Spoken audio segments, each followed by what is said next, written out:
Hello everyone, आज हम start कर रहे हैं आर्तव चक्र यानी मेंस्ट्रुएशन साइकिल। क्या होता है मेंस्ट्रुएशन साइकिल, उसके बारे में बात करेंगे।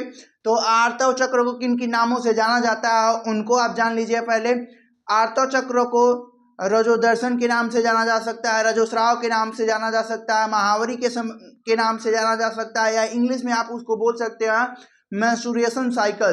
तो मेंस्ट्रुएशन साइकिल की शुरुआत कब होती है? 10 से 14 वर्ष की आयु में, यानी आप बोल सकते हैं माताओं में क्या होता है, 10 से 14 वर्ष की आयु में क्या होता है, आर्तव चक्र की शुरुआत हो जाती है। यानी यौनारंभ के समय क्या हो जाती है, आर्तव चक्र की शुरुआत हो जाती है, जिसको हम किस नाम से जानते हैं? रजोदर्शन के नाम से जानते हैं।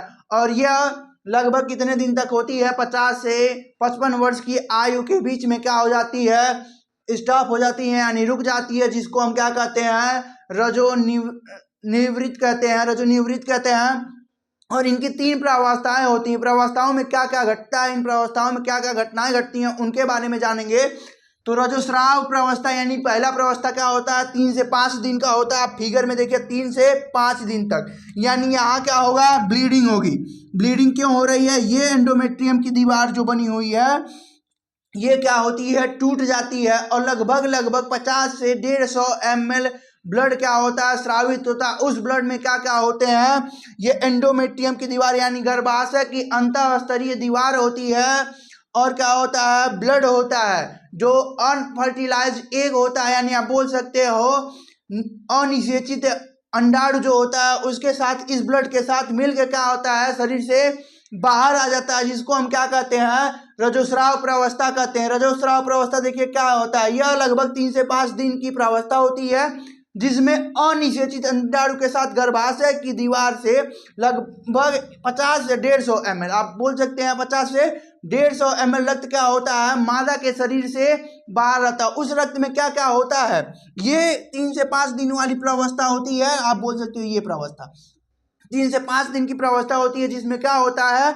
एंडोमेट्रियम की दीवार टूट जाती है। एंडोमेट्रियम की दीवार क्यों टूट जाती है?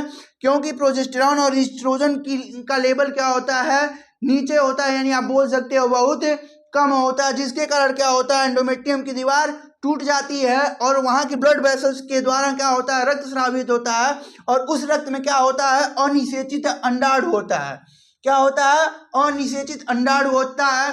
गर्भाशय की दीवार होती है, और रक्त के साथ क्या आ जाता है? वो शरीर के बाहर आ जाता है। और किसके कारण होता है? यह प्रक्रिया देख लीजिए, एस्ट्रोजन और प्रोजेस्टेरॉन के कारण होता है। एस्ट्रोजन और प्रोजेस्टेरॉन की मात्रा कम हो जाती है। यहाँ क्या हो रही है? यहाँ देख लीजिए 28वें से 29वें दिन क्या हो रही है? एस्ट्रोजन की मात्रा और प्रोजेस्टेरॉन की मात्रा क्या हो जा रही है? कम हो जा रही है। दूसरी अवस्था है पुटकी प्रावस्था। पुटकी प्रावस्था किसको क्यों कहते हैं? पुटकी प्रावस्था को आप बोल सकते हो 6 से 14 दिन वाले की प्रावस्था को हम क्या कहते हैं? पुटकी प्रावस्था कहते हैं। इनमें क्या होता है? पुटकी परिवर्तन होता है। आप बोल सकते हैं गर्भाशय में क्या होता है, अंडाशय में क्या होता है? पुटक में परिवर्तन होता है। देखिए पुटक कोशिका क्या होती है पहले बाबू?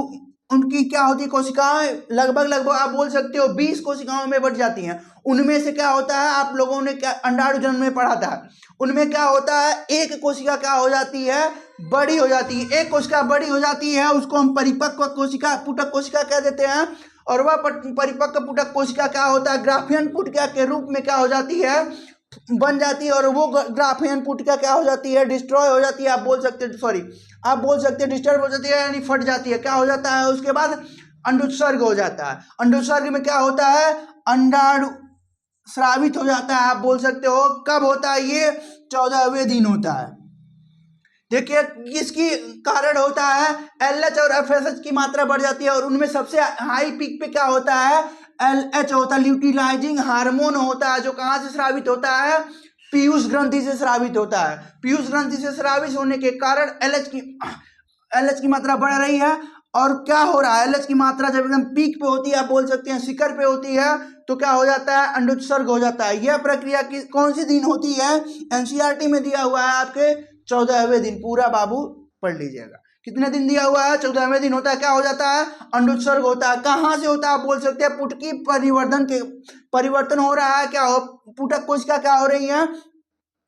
विकसित हो रही है, परिपक्व हो रही है, उसके बाद क्या बना रही है, ग्राफियन पुटिका में परिवर्तित हो जा रही है। ग्राफियन पुटिका में परिवर्तित होने के बाद क्या हो जाता है, वो फट जाती है। फटने के बाद क्या होता है, अंडोत्सर्ग हो जाता है। कब हो रहा है, 14वें दिन।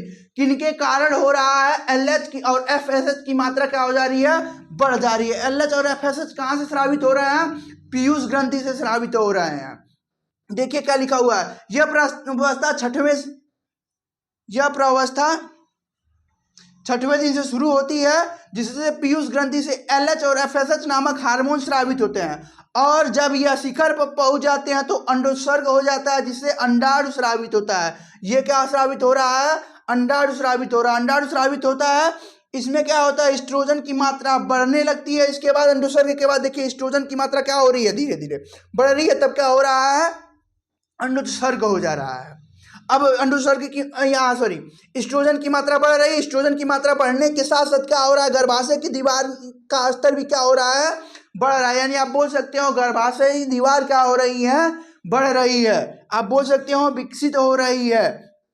देखिए इनका निर्माण होने लगा, पुनः क्या हो गया है, यहाँ तक, यहाँ के स्तर और यहाँ के स्तर में देखिए कितना अंतर दिख रहा है आपको। ये क्या हो गया, गर्भाशय की स्तर विकसित होने लगी। अब उसके बाद आता है बाबू पितकीय प्रवस्था, यानी क्या बन जाता है, ये जो ग्राफियन पुटिका है वो 15वें से 28वें दिन के बीच, यानी LH की मात्रा बढ़ जाने के कारण किसमें परिवर्तित हो जा रही है, देखिए LH की मात्रा बढ़ रही है, अभी भी बढ़ी हुई है LH की मात्रा। LH की मात्रा बढ़ने के कारण किसमें परिवर्तित हो जा रही है, कार्पस ल्यूटियम में, यानी हिंदी में आप बोल सकते हो वर्धनशील पित्त पिंड बोल सकते हो। ये क्या करता है बाबू, एस्ट्रोजन स्रावित करता है। अगर अंडोत्सर्ग हुआ है, निषेचन नहीं हुआ है, तो क्या हो जाता है, यह कार्पस एल्बिकेंस में बदल जाता है, और कुछ दिन के बाद क्या हो जाता है, डीजनरेट हो जाता है। आप बोल सकते हो क्या हो जाता है, समाप्त हो जाता है। यही कार्पस ल्यूटियम धागे की संरचना के रूप में परिवर्तित हो जाता है, जिसको हम क्या कहते हैं, कार्पस एल्बिकेंस कहते हैं। इसको देखिए पितकी प्रवस्था क्यों कहते हैं, कारण क्या है पितकी प्रवस्था कहने का, तो क्या है, यह मासिक चक्र के 15वें से 28वें वाले दिन है, यानी यहाँ से यहाँ तक के दिन बोल सकते हो, 15 से 28वें दिन की प्रवस्था, जिसमें LH की मात्रा बढ़ जाने के कारण फटी ग्राफियन पुटिका कार्पस ल्यूटियम में परिवर्तित हो जाती है। ये देखिए कार्पस ल्यूटियम में परिवर्तित हो गई, यानी हिंदी में आप बोल सकते हैं वर्धनशील पित्त पिंड में परिवर्तित हो गई, जो एस्ट्रोजन का स्राव करता है। देखिए क्या कर रहा है, एस्ट्रोजन का स्राव कर रहा है अभी भी, लेकिन कौन कर रहा है, अब कौन कर रहा है बाबू, आप बोल सकते हो कार्पस ल्यूटियम कर रहा है। एस्ट्रोजन का क्या कर रहा है, श्रावण कर रहा है, जिसके कारण हम इसको क्या कहते हैं, पितकी प्रवस्था, यानी किसमें बदल गया, पित्त पिंड में बदल गया, जिसके कारण हम इसको क्या कह दे रहे हैं, पितकी प्रवस्था कर रहे हैं। उम्मीद है आप लोगों को समझ में आया होगा। अगर कहीं पे भी डाउट हो तो आप कमेंट में बता सकते हैं, या कोई भी टॉपिक आप लोगों को फंस रहा हो तो टॉपिक बता सकते हैं। धन्यवाद।